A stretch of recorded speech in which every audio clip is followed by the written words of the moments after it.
In our bid to go back to the basics here in the family meeting, we are going to really look into the essence of our Christianity, of our existence as a matter of fact.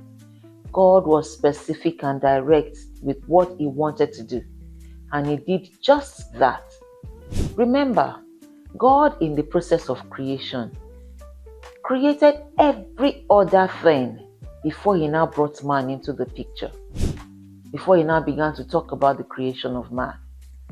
And let us look at something. Let us understand the reason God made man.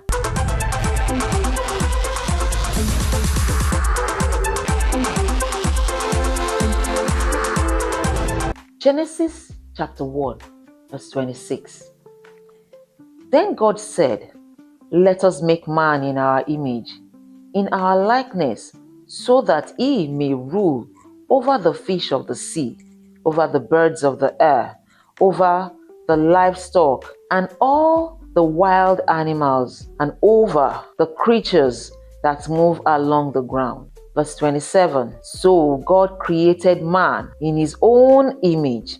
In the image of God created He, male and female, He created them. 28. God blessed them and said to them, "Be fruitful and increase in number. Fill the earth and subdue it.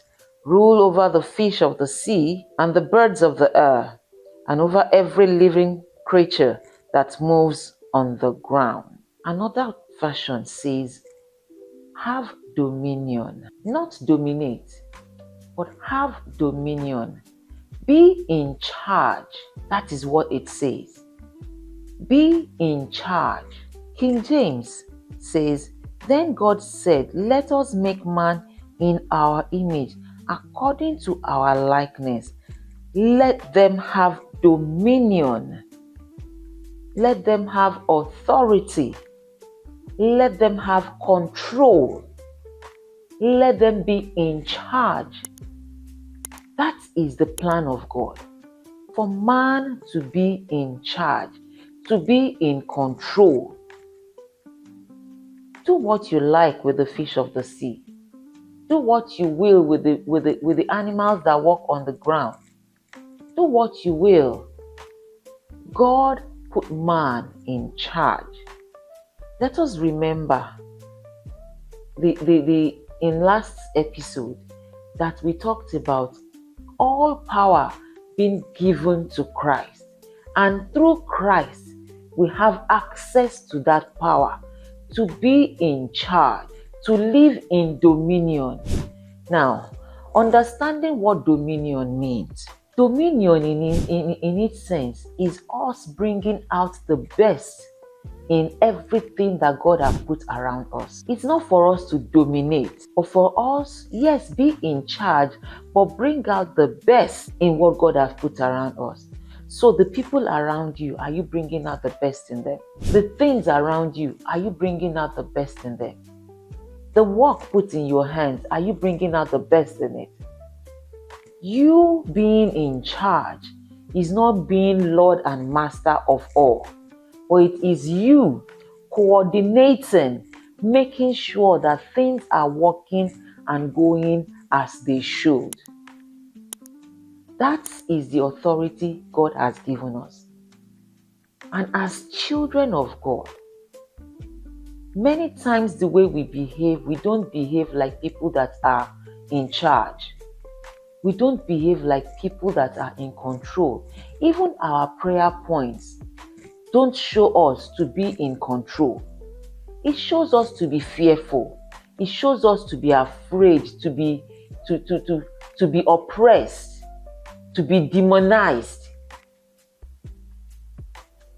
Can we have dominion? Bring out the best in the things around us. And where there are principalities, powers, forces that are dominating, you come in and show yourself representing God, that you have dominion over that territory that you are. After all, the word of God says, wherever the sole of your foot steps upon, it is your territory. You take over for Jesus. You take over for God. You take over. Can we have dominion as children of God? Because that is what God has created us to do. To have dominion. Please remember, not dominate. To have dominion. You are not taking dominion by your own power. Remember that all power has been given to Christ. And when you connect with Christ by faith, you connect to that power and you are able to use that power. All power has been given to him. Use the power that he has given you. He has seconded this power to you. He has released this power to you to be in charge, to take authority over serpents and scorpions, over situations and circumstances. Don't sit down there and be crying. Don't let the enemies triumph over you because you cannot stay in charge. Take dominion. Be in charge and let God take the glory. Go ahead. Take dominion. God bless.